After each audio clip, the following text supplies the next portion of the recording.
Going to show you a variation on the little flower stitch, which I think it looks better upside down, to be fair, but you have like a little blooming bud, a cluster here and there.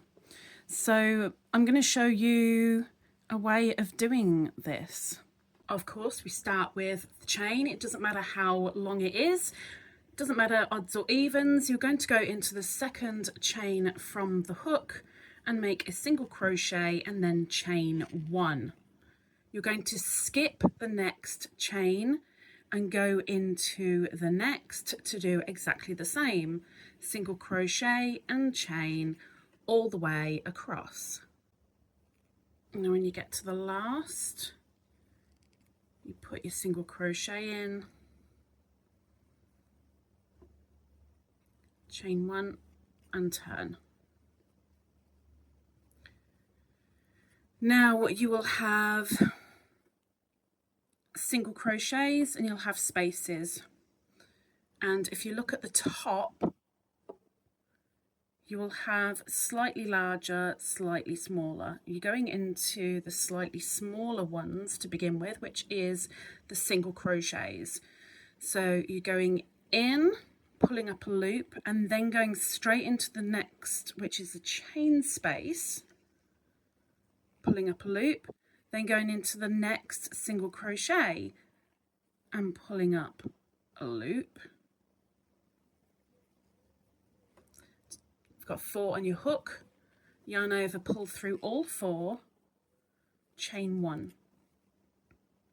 You're then going to go straight back into where you've just finished off, so the already worked stitch, to pull up a loop to begin your next. Go into the chain space, go into the single crochet, which is a smaller, 4 on your hook, yarn over, pull through all 4 and chain, and do that all the way across. Now when you get to the end, you'll either have enough to do one more little cluster like I have, or you won't. If you don't, then you finish with single crochets.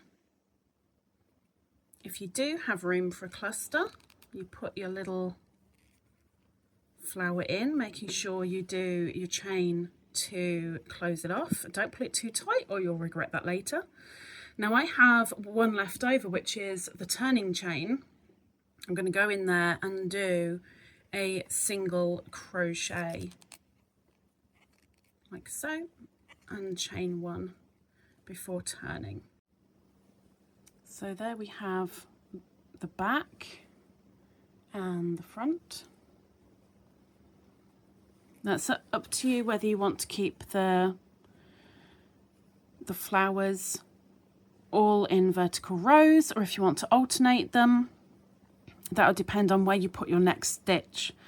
Now you can go straight into where the chain came out of and do your 4 loops that way, or you can carry on as you did before. You go into the slightly smaller stitch, which will be your single crochet, then into chain space, and then into the single crochet,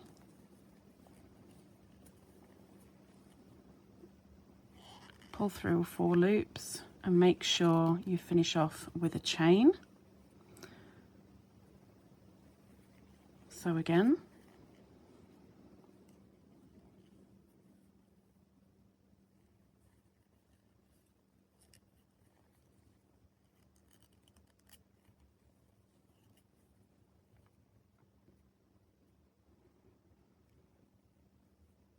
always make sure you go into the last stitch that you finished, so you're reusing the same stitch.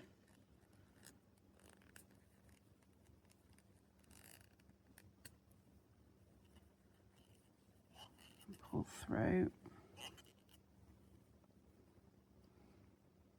Okay, so you're seeing this is now in the gaps, and again go to the end. Now again, I have enough room to be able to do a cluster. Oop.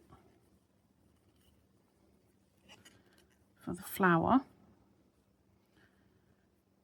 But I still have one here, so I'll do either 2 single crochets, that's up to you, or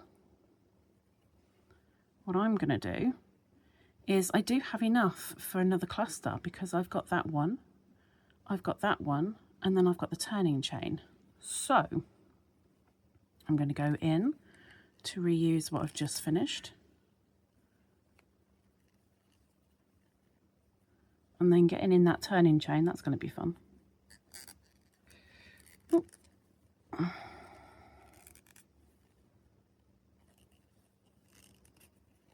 And remember to close it off with a chain, which also means that we don't have to chain one to go on to the next row because we've just done our chain one.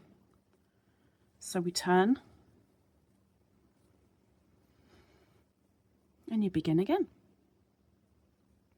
And you do that for as long as you need.